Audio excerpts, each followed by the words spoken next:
경제성공학 비용 편익 분석 동영상 강의입니다. 네, 대한선택법 3총사 중에 마지막인 이제 비용 편익 분석 챕터인데요. 요 챕터 마지막에는 그 세 가지 대한선택법에 대한 요약과 비교 분석도 있으니까 요 단원을 공부하면서 전체적으로 한번 정리하는 시간도 될 거예요. 그리고 그 오프닝은 그 이전부터 계속 마련해 놨던 우짤탕구 리뷰하는 거, 네, 교수 입장에서 교수와 학생 간에 있는 일들을 좀 우짤탕구로 이렇게 제가 짤줍 해놓은 거를 몇 개만 리뷰하고 시작하도록 하겠습니다. 그럼 같이 잠깐만 릴렉스하고 아이스 브레이킹하고 강의 시작하도록 하죠.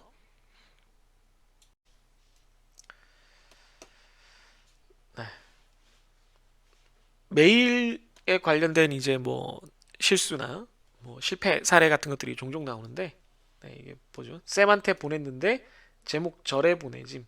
이게 쌤이라는 걸 보니까 아마 이제 고등학교 때, 예, 고교생이 그 대학 입시 자소서를 쓴 건가 봐요. 근데 뭐 대학생이라고 크게 다르지 않기 때문에 한번 보겠습니다. 이게 카톡으로 보냈네요. 카톡. 자소서 1번 고쳐야 함인데 자소서 1번 야함 이렇게 갔다는 거죠. 네. 이거 쌤이나 교수님이 그 카톡 봤으면은 좀 설렜을 것 같아요. 자소서를 도대체 뭘 어떻게 썼길래 얘가 야하게 썼나? 이거 내가 이런 걸 잘 지도할 수 있을까? 내가 잘 첨삭해 줄 수 있을까? 나의 이 음란 마귀가 충분한가? 뭐 이런 생각. 그래도 내가 그 결혼도 했고 애도 낳았으니까 이게 얘들보다는 좀 어른으로서 이걸 좀 제대로 고급진 어떤 그런 색드립을 보여줘야 되나? 뭐 이런 생각을 온갖 생각을 하면서 파일을 열겠지만 아무 일도 없겠죠. 네. 네, 자소서 1번 고쳐야 함. 뭐 흔히 있는 일이고요. 이메일 보낼 때 온갖 일이 그 이메일을 학생들한테 받아보면 온갖 일이 다 있습니다. 온갖 일이 다 있고요. 뭐 그중에 한 케이스만 얘기하면 메일이 왔는데 뭐 냉무 이런 것도 물론 문제지만 막 써요. 엄청 그렇구나. 이런 일이 있구나. 구구절절 써요. 구구절절. 그래 그래. 끄덕끄덕. 여기까지 읽고 끄덕끄덕. 끄덕끄덕. 음, 음. 이해했어. 음. 교수 제 표정이 음. 이해했어. 뭐 이렇게 돼요. 오케이. 음. 그런데 여기에 음? 이름이 없어. 이름 없어. 학번 없어. 더 큰 문제는 이메일 주소가 이메일 주소가 뭐 예를 들면 이런 거예요. 뿌르르릉 골뱅이 네이버. 누군지 어떻게 알아? 이거 뿌르릉인데. 뭐 여기에 뭐 생년월일이라도 있으면 짐작이라도 해보는데 그냥 뿌르릉 골뱅이 네이버닷컴 이러면은 이제 미치는 거죠. 이거 뭐지 이거? 네. 그래서 학생들이 과제를 내거나 뭐 이렇게 개인적으로 연락을 할 때 실수하는 케이스는 어마어마하게 많기 때문에 뭐 이런 일에 대해서 뭐 크게 교수님들이 당황하거나 뭐 놀라지도 않을 거예요. 저도 그렇고요. 그리고 학생들한테 해주고 싶은 말은 무례한 경우는 당연히 이제 문제가 되겠지만 실수를 해서 교수님이 나를 미워할까봐 그런 걱정은 안 해도 돼요. 네. 왜냐면 워낙 실수를 많이 하기 때문에 뭐 그랬구나 웃어 넘길 가능성이 높고요. 반대로 그 학생을 이제 놀려먹을 가능성이 좀 있죠. 저 같은 경우는. 그거 외에는 뭐 아무 일 없습니다. 네. 또 하나 볼까요? 새내기 화이팅. 새내기 게시판에 어떤 새끼가 손 들고 화장실 가라고 했냐? 그래서 수업 시간에 손 들고 화장실 갔나 봐요. 1학년이. 새내기들끼리니까. 새내기 때 할 수 있는 흔한 어떤 실수죠. 그래서 제가 제목을 어디서 신선한 새내기 냄새가 나는데 이거 온라인 게임 그 뉴비 등장했을 때 뭐 하는 밈이죠. 새내기들의 다른 실수담 제가 온라인에서 본 것 중에는 그게 있죠. 그 수업 다 끝났는데 그날 첫날 그 수업이 다 끝났는데 어, 그냥 집에 가면 되나요? 누구한테 말하고 가야 되나요? 담임 선생님한테 종례하고 가야 되나요? 뭐 이런 거 물어보는 학생들이 있었어요. 그리고 이게 이제 코로나로 인해서 그 새내기들이 이런 혼란스러운 그런 일들 혹은 좀 웃어 넘길 만한 뭐 대단치는 않지만 이런 실수들에서 좀 상대적으로 빨리 벗어나지 못해요. 선배들과 교류할 일이 적어져서. 그래서 교수님들 입장에서 제 입장에서 다른 교수님도 마찬가지고 으잉 하는 일이 조금 더 많이 일어나기는 해요. 뭐 예를 들면은 어 뭐 과제를 못 냈다. 못 내는 거에 대해서 그냥 뭐 못 내면 못 내는 거죠, 사실은. 그 감점을 받는 거고. 그런데 뭐 자기가 뭘 하고 뭐 부모님이랑 뭐 어디를 가야 돼서 과제를 못 낸다거나 그게 나랑 무슨 상관이지? 뭐 이런 식의 어 중고등학교 때도 뭐 꼭 필요할 것 같지는 않지만 특히나 대학생 된 입장에서는 학교에 굳이 공유할 필요가 없는 개인적인 정보를 좀 알리려고 애를 쓰는 모습? 네, 거기서 이제 좀 귀엽기도 하고 신선하기도 하고 뭐 어떻게 얘기를 해줘야 되지라는 생각이 들기도 하고 그런 경우가 종종 있습니다. 2021년 이후, 2020년 이후죠. 의 새내기들이 상대적으로 좀 더 실수를 많이 하는데 뭐 괜찮아요. 귀엽고 보기 좋아요. 너무 조심스러워하는 경향들이 있는데 그러지 않았으면 좋겠어요. 좀 적극적으로 얘기를 하면은 더 좋지 않을까 그렇게 생각을 합니다.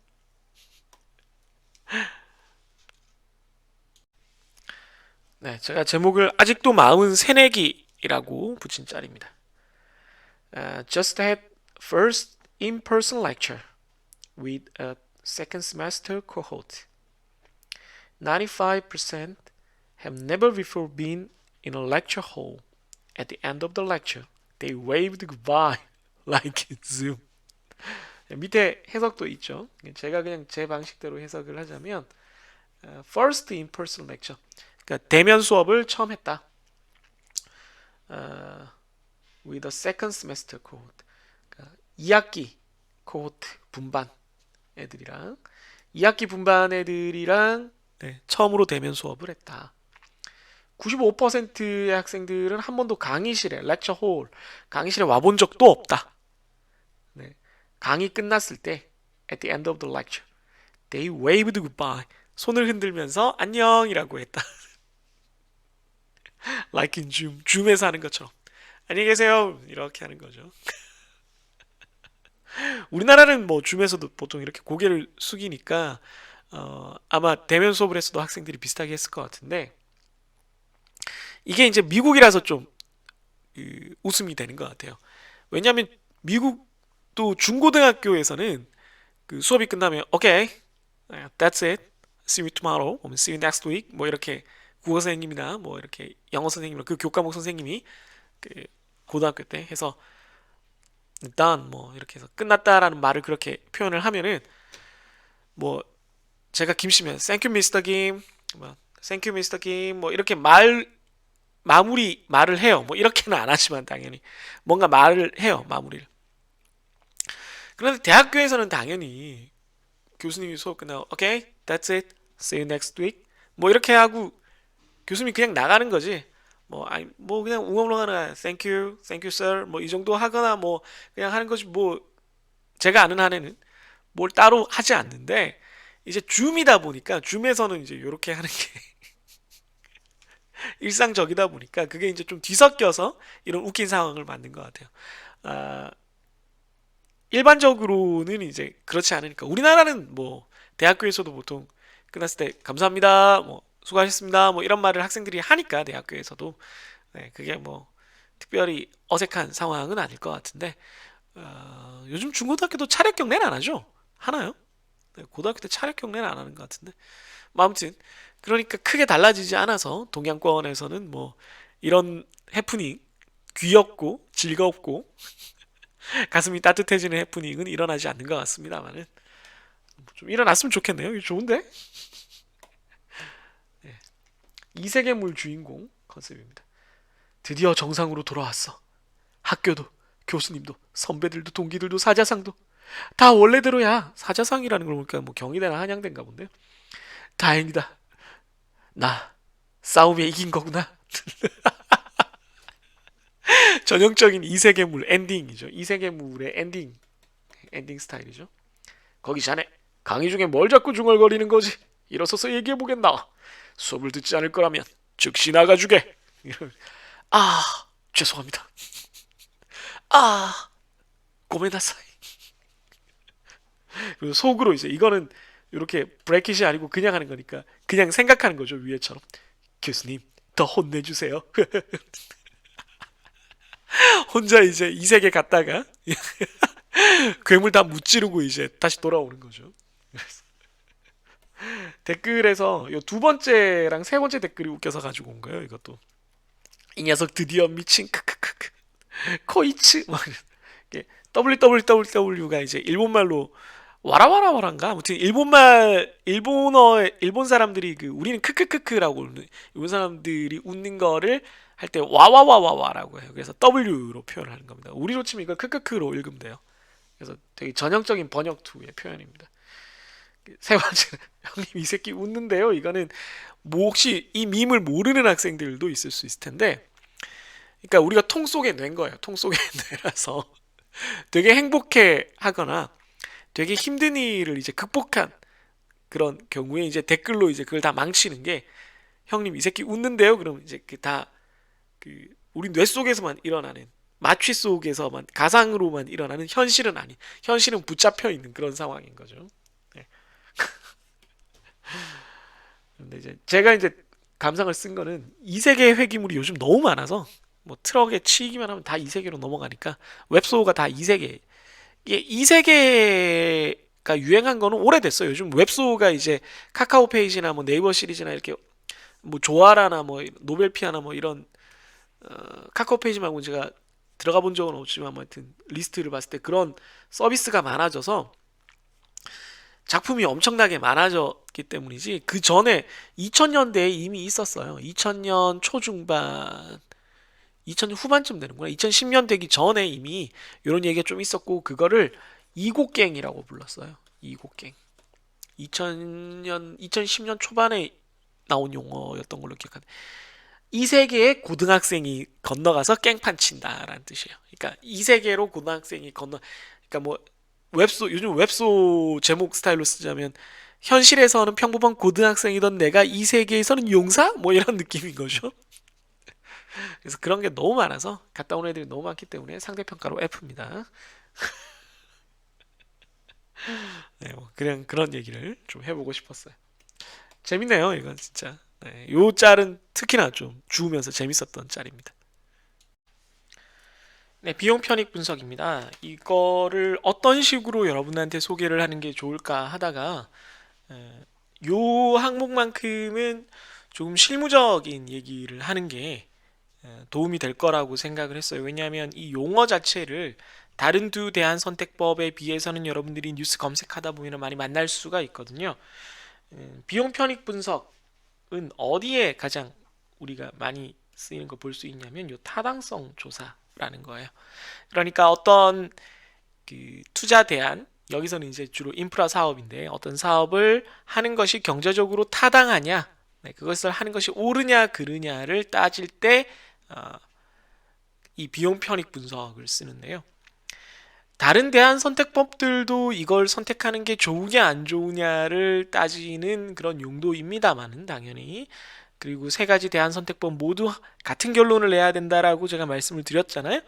그렇기 때문에 성격이 근본적으로 다르지는 않은데 보통 그 공공사업을 평가할 때 가장 많이 쓰이는 방식이 바로 비용 편익 분석입니다. 그래서 보통 공공사업을 평가하는데 많이 쓰인다라고 했는데 이 공공사업의 특징이라는 게 뭐가 있냐면은 규모가 굉장히 크고요. 네, 규모가 굉장히 크고 장기적인 투자가 필요해요. 이 두 가지는 좀 맞물려서 돌아갈 수밖에 없겠죠. 규모가 크니까 장기적인 시간이 필요하고 또 뭐 긴 시간 동안 만들고 긴 시간 동안 쓴다. 뭐 도로나 철도처럼 한 10년에 걸쳐서 만들고 30년, 40년, 50년을 쓴다. 이런 개념들이 있기 때문에 이 사업을 하기 전에 미리 좀 이걸 해도 괜찮을지를 따져봐야 될 필요성이 당연히 높을 수밖에 없습니다. 다른 사업들, 다른 대안들도 우리가 지금까지 살펴본 뭐 하다못해 푸드트럭을 할까 말까도 당연히 고민을 해야 되는 것임은 분명하지만 특히나 공공사업, 이렇게 장기간 대규모의 어, 시간과 돈이 들어가는 공공사업의 경우에는 그 필요성이 좀 더 크다고 할 수가 있겠죠. 네. 그래서 다양한 결과가 이 와중에 발생을 해요. 그러니까 여기에 포함되는 내용이 많다는 거죠.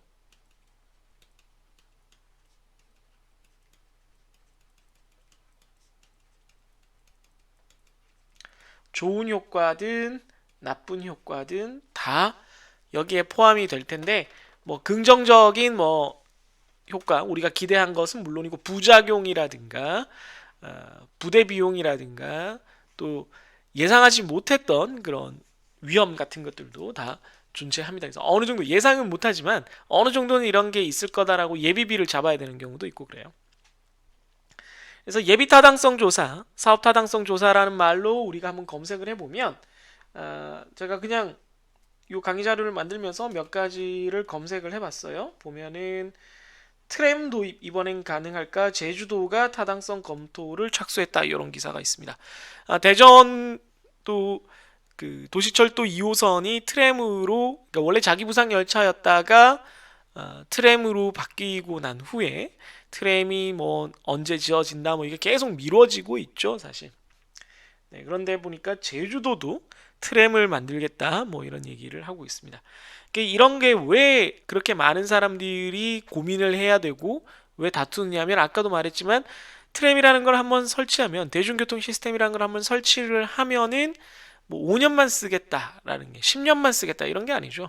우리가 버스가 다니기 시작한 지 대전이 아무리 짧게 잡아도 40년은 됐을 텐데 이런 식으로 트램도 도입되면 30년, 40년 돌아다녀야 될 텐데 이게 잘못된 노선을 만들거나 잘못된 방식을 채택하면은 돈 낭비가 너무 크다는 거죠. 나머지도 보면 나머지 두 기사 중에서도 또 하나가 또 대중교통에 관한 거예요. 이렇게 교통 시스템이 대체로 이렇게 장기적이고 대규모 투자가 필요하기 때문에 이런 기사에 많이 걸리죠. 여기 보면 대전, 세종, 충북 지역을 연결하는 광역철도에 대해서 사전 타당성 조사를 하는데 이게 길어지고 있어서 올해를 넘기게 된다. 뭐 이런 얘기입니다. 여러분들 이걸 찾아보면 이런 그 관련 인프라에 관련된 그 기사들을 찾아보면 그 타당성 조사라는 게 꼭 존재를 해요. 그러니까 예산을 타내기 위해서 정부에서 사업 예산을 타내기 위해서 예비 타당성 조사, 흔히 말하는 예타라고 불러요. 예타라는 것을 반드시 하게 되어 있고 이 예타를 통과해야지만 그 예타를 기반으로 그 예산을 받아서 그 시나 아니면 정부에서 그 사업을 진행을 할 수가 있게 돼요. 그래서 그걸 통과하느냐 못하느냐를 가지고 그 관련된 모든 사람들이 정말 신경을 곤두세우게 됩니다. 그 다음 또 하나 기사가 예타 신청 앞둔 대전 교도소 이전. 대전 교도소가 지금 저기 관저 근처에 있죠. 진잠동, 그러니까 행정동은 정확히 모르겠는데 롯데마트 뒤편 모다아울렛 남쪽에 버려진 충남여고인가요? 충남여상인가? 하여튼 그 자리에 있죠. 그 옆에 자리로 오면 이쯤인 것 같은데요. 이쯤 여기 이게 여기서 나오는 충남 그 방적 부지인 것 같고요. 공장 있는 부지고 여기가 그 교도소인 것 같은데요. 이 교도소를 이전하는 이전 부지는 아마 서남 쪽 어딘가로 결정이 됐고요. 방동저수지 근처였나? 그쪽으로 결정이 된 걸로 알고 있고 그런데 요걸 이제 이동하는데 돈이 많이 드니까 그거에 대해서 예타를 앞두고 있다. 그래서 보면은 여러분들 보시면 알겠지만 공공사업에 대해서는 대부분 다 이런 것들이 이제 따라오고 있어요. 기사를 찾아보면. 아, 이걸 해야 되는데 예타가 통과가 안 돼서 예산을 못 받아서 아직 못 하고 있다. 혹은 아, 이제 이걸 예타를 받을 수 있게 돼서 예산이 곧 나올 것 같으니까 이제 하자. 뭐 급물살을 탔다. 뭐 이런 얘기도 있고요. 그래서 예타를 뭐 통과를 못 했다라든가 뭐 통과를 했다라든가 뭐 이런 기사들, 뭐 아니면 예타 대상이 됐다라고도 좋아하는 기사들을 여러분들이 많이 보실 수가 있어요. 그게 첫 단계이기 때문이에요, 사실상. 그래서 이런 그 예타 분석에 쓰이는, 의사결정에 쓰이는 대안선택법이 바로 비용 편익 분석이다라는 말로 요 단원을 한번 시작해 보려고 합니다. 그럼 이게 도대체 어떻게 하는 건지 한번 살펴보도록 하죠. 네, 계속 보죠. 비용 편익 분석의 이제 정의를 같이 한번 살펴보도록 하겠습니다. 네. 대안의 비용과 편익, 코스트와 베너핏의 비율을 통해서 뭔가를 그 분석하고자, 판단하고자 하는 방식이에요. 그래서 Benefit Cost Ratio라고 부릅니다. Benefit Cost Ratio. 비용과 편익은 모두 현재 가치로 환산을 해요. 네, 요게 강조를 안 해놨구나. 강조를 해야 되는데. 네, 이게 되게 중요한 거. 현재 가치 부분에만 강조를 하도록 하죠. 네. 비용의 현재 가치와 편익의 현재 가치를 다 모아서 그것의 비율이 어떻게 되는지를 본다는 거고요. 아래쪽에 식을 제가 적어놨죠. 그래서 T 시점에 존재하는 베너핏 캐시플로우들을 모두 현재 가치로 환산을 하고, T 시점에 존재하는 코스트가 있다면 그것도 다 현재 가치로 환산을 해서 둘 다 양수로 하는 거예요. 크기만 보는 겁니다. 음수가 없어요. 물론 음의 베너핏이 있는 경우에는 음수고요. 음의 코스트, 그러니까 오히려 코스트 절감 효과가 있는 경우에는 음수가 되겠습니다만은, 그렇지 않은 경우에는 그냥 다 이대로 한다는 거죠. 양수로 한다는 거예요. 그래서 이걸 다 현재 가치로 만들어서 전부 다 합한 것. 그러니까 이 전체가 B, 베너핏이 되는 거고, 이 전체가 C, 코스트가 되는 거예요. 이 비율이 베너핏 코스트 레이쇼가 됩니다. 베너핏 코스트 레이쇼가 되고, 이 베너핏 코스트 레이쇼가 1보다 크면 선택이 되게 됩니다. 네.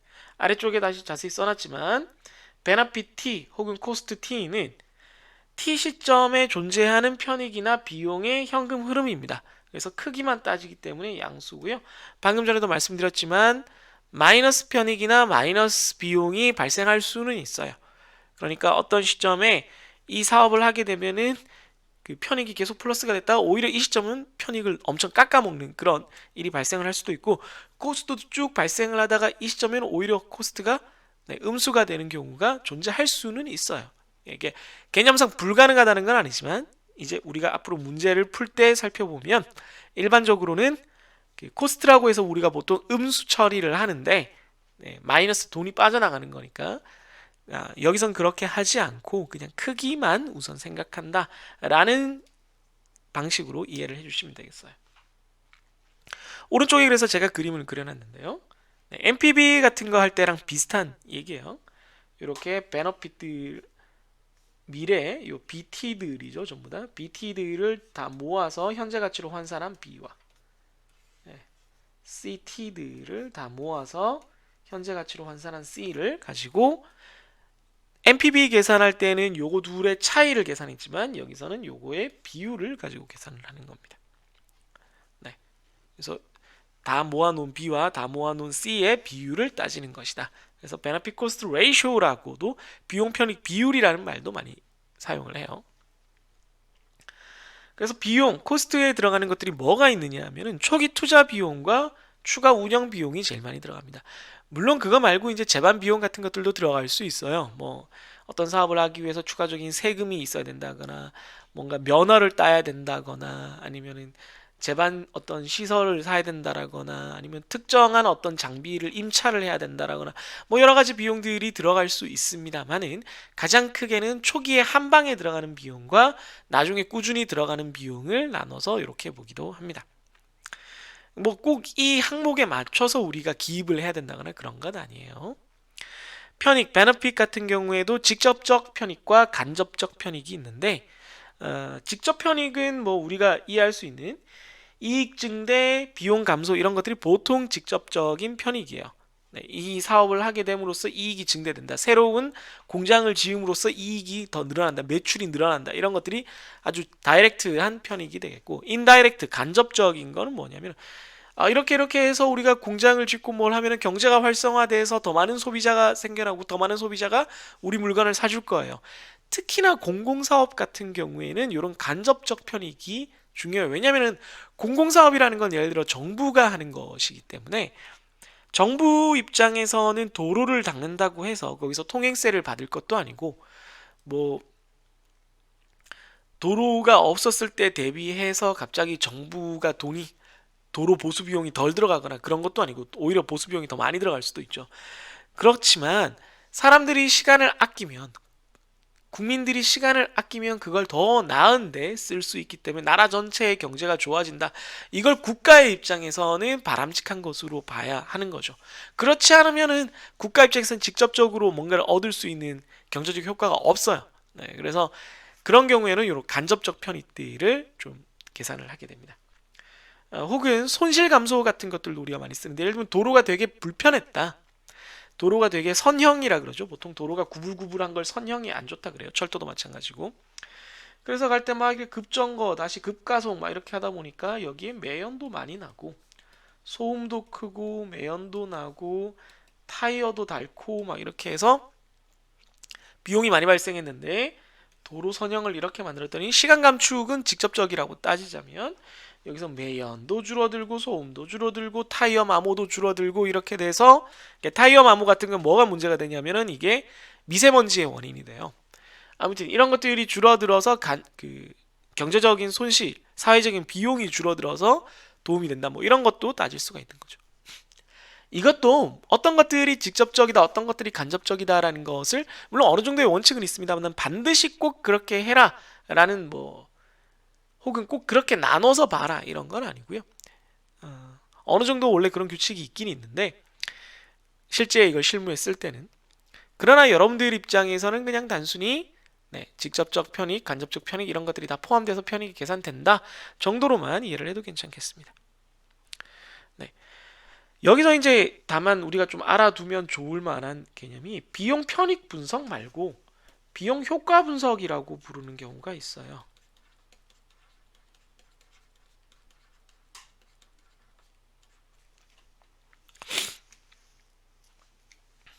석자가 되게 이상했네.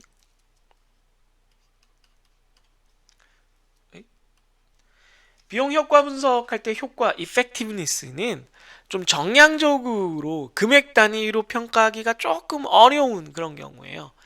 그런데 이제 교과서에서 보통 이 시간 절감 이런 거를 효과로 따지는데 효과의 예로 이렇게 드는데 이건 조금 애매하긴 해요. 왜냐하면 시간 절감은 어쨌든 정량적인 거라서 이거는 돈으로 환산하기가 그렇게까지 어렵지는 않거든요. 네, 이런 것보다는 뭐 만족감, 네, 뭐 이런 것들, 뭐 아니면 인지도, 뭐 이런 것들이 좀 되게 평가하기 애매한 그런 경우입니다. 예를 들면 대전시 사업으로 이미 성심당으로 유명하지만 대전이 진짜 빵의 도시가 되기 위해서 제과 공원, 빵의 공원 같은 거를 꾸민다라고 했을 때 거기에 뭐 경제적 효과 물론 관광객이 와서 이제 돈을 쓰게 되면 되잖아요. 그건 이제 직접적인 경제적 효과로 볼 수가 있긴 한데 그것도 뭐 경제 활성화까지 따지면 조금 간접적이긴 하지만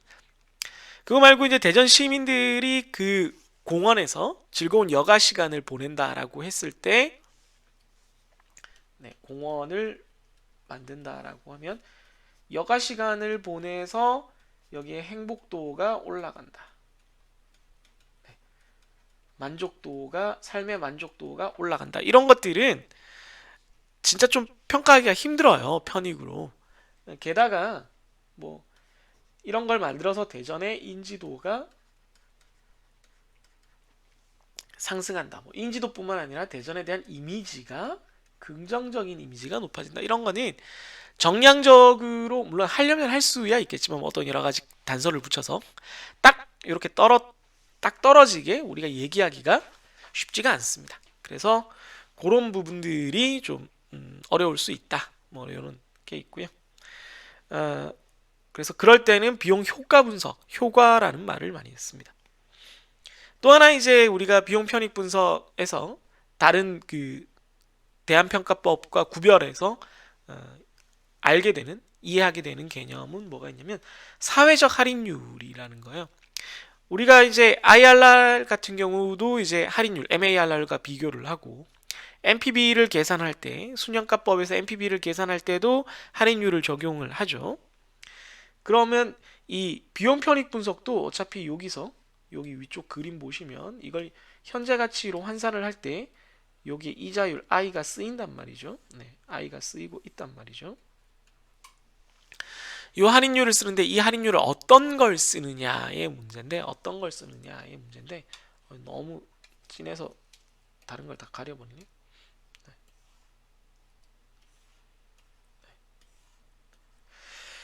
사회적 할인율이라 그래서 좀 그 전 사회의 어떤 그 성향, 우리 그 전체 공동체의 어떤 특성을 좀 고려하는 할인율을 결정을 해야 된다라는 얘기를 해요. 왜냐하면 이게 시간이 길어지면 길어질수록 이 이자율 I의 영향이 몹시 커집니다. 이게 10년, 20년 후에 발생하는 편익이나 효과를 우리가 현재 가치로 환산할 때 이자율이 2%냐 2.5%냐 혹은 4%냐 4.5%냐는 0.5%의 차이가 20년 후에 캐시플로우를 다룰 때는 꽤 큰 차이를 만들어요. 네. 그렇기 때문에 이 할인율을 결정하는 것이 전체 비용 편익 분석에서 대단히 중요한 포인트가 됩니다. 물론 이것도 어떤 사업의 경우 뭘 기준으로 한다 뭐 이런 것들이 있지만 보통 이제 고려해야 되는 원칙적으로 고려해야 되는 요소로 몇 가지가 있는데 전체 사회가 시간 선호를 어떻게 하느냐 그리고 개별 소비자들은 보통 어느 정도의 그 시간 선호도 할인율을 가지느냐 그 다음에 공공 투자를 하고 있지만 이 비교 대상이 되는 민간 부분은 MARR을 어떤 걸 쓰고 있느냐 그 다음에 공공 투자를 하기 위해서 우리가 이 비용 편익 분석을 예비 타당성 분석에 사용을 하는데 A라는 뭐 예를 들면 도로나 트램 건설이라는 사업에 투자를 함으로써 다른 사업에 투자를 할 기회를 잃어버리게 되는 거거든요. 예를 들면은 이번에 트램 지으면 어르신들 쉴 수 있는 공원을 못 지어요. 라고 하면 이제 약간 벌써 죄책감이 들죠, 우리가. 근데 이제 정말 나라를 경영한다, 운영한다는 것은 이런 일들의 연속이거든요. 그렇게 생각을 하면 이쪽에 어떤 것을 못하게 되는 그런 기회비용이 어느 정도의 느낌이냐, 어느 정도라고 우리가 그 평가할 수 있느냐, 경제적으로. 그럼 그걸 고려해서 네, 사회적인 할인율을 해야 되겠습니다. 그러니까 긴급한 어떤 사회적인 인프라 구축이 시급하게 요청되고 있는 상황에서 여러 개가 있는데 그 중에 하나를 해야 된다면 포기하게 되는 것이 꽤 치명적일 수가 있죠. 그러면 그 치명적인 걸 하는 것보다 얘가 더 효과가 큰 경우에만 얘를 선택할 수 있으니까 그럴 때는 사회적 할인율이 좀 높아야겠습니다.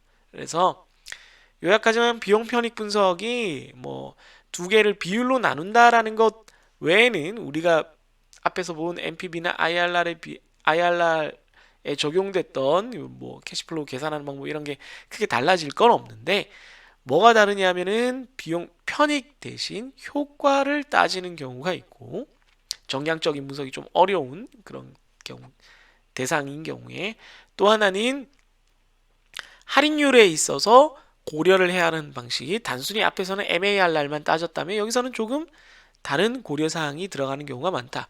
이 분석 방법론의 특성이라기보다는 요거는 분석 방법론이 주로 공공사업에 적용되기 때문에 발생하는 특성이라고 볼 수가 있겠습니다.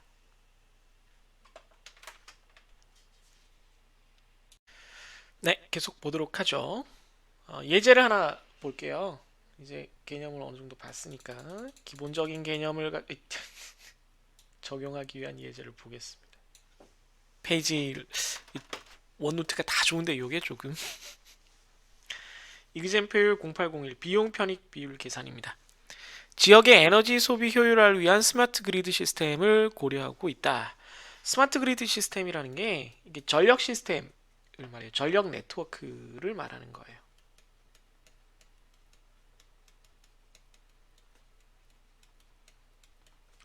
전력 네트워크라서 뭐 예를 들면은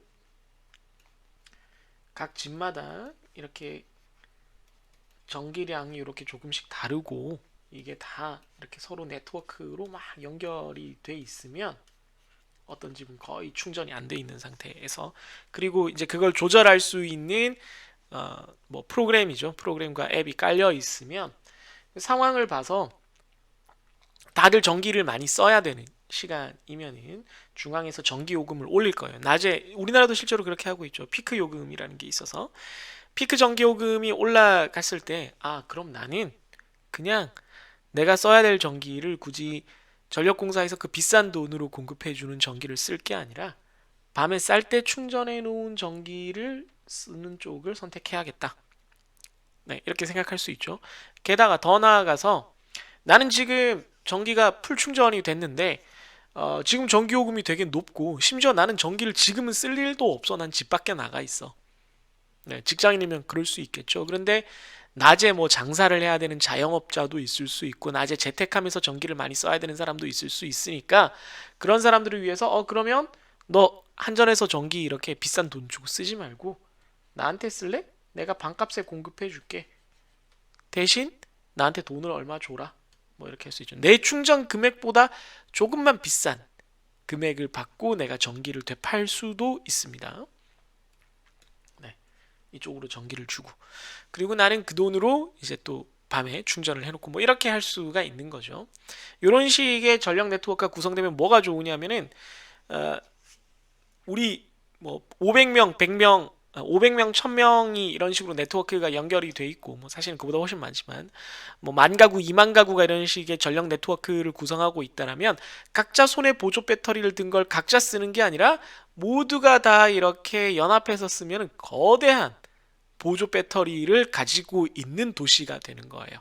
물론 이제 밤에 성실하게 충전해서 낮에 이렇게 다른 사람이 쓸 수 있게 해주는 사람은 그만큼의 이득을 당연히 주는 거고요.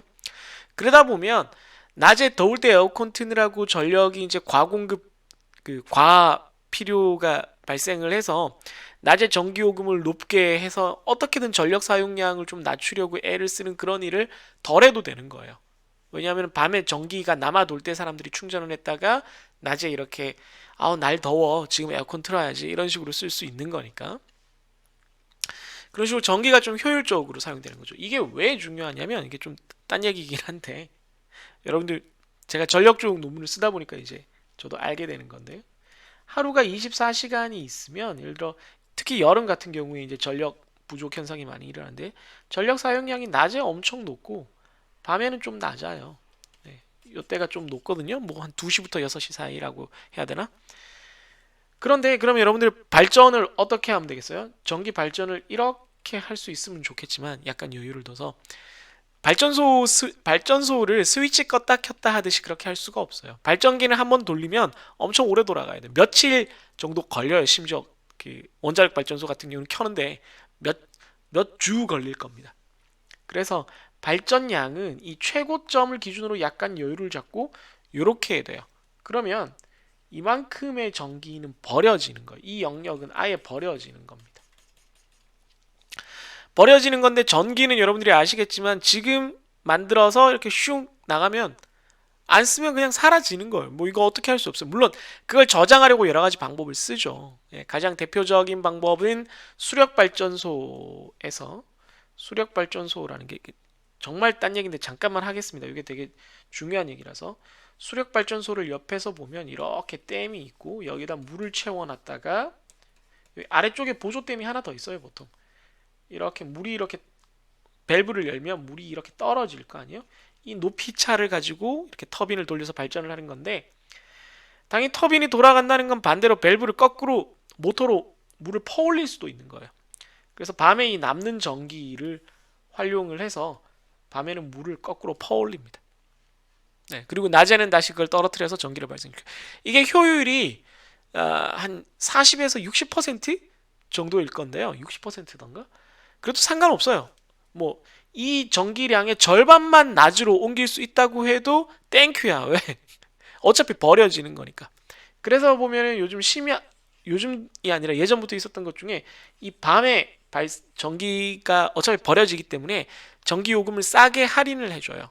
그래서 아까 말한 집집마다 이런 배터리를 크게 두고 뭐 스마트 그리드가 아니고 그냥 나 혼자 충전했다가 낮에 쓸 수 있게 해주는 심야 전기 배터리를 집집마다 갖추고 있는 곳도 있습니다. 네. 우리나라에선 좀 덜한데 외국에서는 이거 일본에선가 꽤 쓰고 있고요. 우리나라에도 있어요. 찾아보시면 심야 전기라는 게 있습니다. 그래서 이런 것들이 이제 전기 쪽에서 중요한 문제이기 때문에 어, 집집마다 배터리를 두고 이걸 이제 거대한 네트워크로 구성해서 공유를 하지 않은 이 스마트 그리드의 개념이 뭐 이미 이제 도입이 돼서 좀 확산되고 있고요. 어느 지역인지 모르겠지만 지금 시범 사업을 하는 케이스를 제가 따와서 금액들을 조금씩 바꾼 겁니다. 이 어느 지역에서 지금 스마트 그리드 시스템, 그러니까 집집마다 배터리와 연결되는 네트워크 통신 시스템을 갖추겠다는 거죠. 도입 비용이 200억이고 2년 후에 완성을 위해서 250억이 추가로 소요된다라는 겁니다. 우선 장비만 200억이고 그 다음에 솔루션이랑 이런 거 제도까지 다 드리는데 250억. 운영하는 사람도 채용도 해야 되고 뭐 여러 가지 있겠죠. 그래서 2년 동안 총 450억이 드는 거고요. 1, 2년 차에는 150억 원, 3, 4년 차에는 300억 원의 에너지 절감 효과를 기대할 수 있다. 이거죠. 여기를 절감을 할 수 있으니까 이 그래프가 네, 이런 식으로 돼 있던 게 에너지 사용량이 이렇게 낮아지면 발전소의 발전 용량 높이를 확 낮출 수가 있으니까 발전소를 덜 돌리는 건 이건 여러분 어마어마한 이득입니다. 여러분들이 좀 알아두셔야 되겠지만 아무튼 그래서 에너지 절감 효과가 꽤 클 거라고 생각을 한다. 이 사업은 타당성이 있는가? 단 사회적 할인율이 7%이다. 할인율을 좀 세게 잡았네요. 그래서 베너핏을 보면 0, 150, 150, 300, 300이고요. 그렇죠? 첫 두 해에는 150, 3, 4년 차에는 300억씩. 그 다음에 코스트는 처음에 200억, 2년 후에 250억 해서 450억이에요. 그래서 현재 가치로 환산을 하면 베너핏이 744.96억, 745억쯤 되고 이걸 다 현재 가치로 환산한 거고요.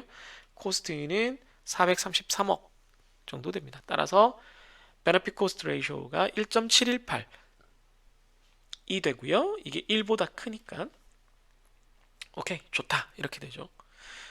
네, 베너핏 코스트가 1보다 크다는 건 넘기면 베너핏이 코스트보다 크다는 얘기고 뭐 당연하겠지만 NPV로 따지면 B 빼기 C니까 0보다 크다라는 것과 같은 얘기가 됩니다. 잠시 후에 다시 얘기하겠지만 이게 다 같은 얘기니까 우리가 이렇게 생각을 해볼 수 있는 거죠. 이 경우는 제가 이제 베너핏과 코스트를 조금 과장한 측면이 물론 있긴 있습니다만, 그러니까 베너핏을 특히 뭐 무슨 뜻인지는 여러분들이 이해할 수 있을 거라 생각을 하고요. 요걸 뭐 굳이 뭐 안 해도 되지만 그래도 한번 보도록 하죠. 네, 예제로 보시면 베너핏이 1, 2년 차에는 150, 3, 4년 차에는 300, 코스트는 지금 당장 200억과 2년 후에 250억이 듭니다. 그래서 이걸 현재 가치로 환산을 해야 되니까 요 할인율 7%를 넣고 그 다음에 NPV 함수를 쓰면 돼요. 다 현재 가치로 환산을 하는 거니까 NPV 쓰고 연기간은 따로 더해주고 뭐 연기간이 없습니다만은 이쪽도 마찬가지로 네, 할인율 7% 해주고 캐시플로우 쭉 다 계산을 해주고 이만큼 연기간은 따로 계산해주고 이렇게 돼서 744와 433이 나오고 네, 이 두 개를 나눠주면 1.7이 나오는 그런 상황입니다. 네, 뭐 간단하죠? 그래서 BC라는 게 개념을 설명은 좀 길게 했지만 막상 계산하는 건 어렵지 않다. 뭐 이런 식으로 받아들여 주시면 되겠습니다. 네, 비용 편익 분석 첫 번째 단원이었는데요. 네, 개념 설명하는 게 좀 생각보다 길어지기는 했는데 이따가 계산하는 거 보면 알겠지만 NPV와 거의 같은 방식의 계산을 그 중간 과정을 거치기 때문에 약간 더 귀찮을 수는 있으나 계산 과정 자체를 이해하는 것은 아주 쉽다. 이렇게 용기를 좀 드리고 다음 강의를 준비하도록 할게요. 여러분들이 다음 강의를 준비하는 마음이 좀 편할 수 있도록. 네, 그러면 다음 동영상에서 또 만나도록 하겠습니다. 안녕히 계세요.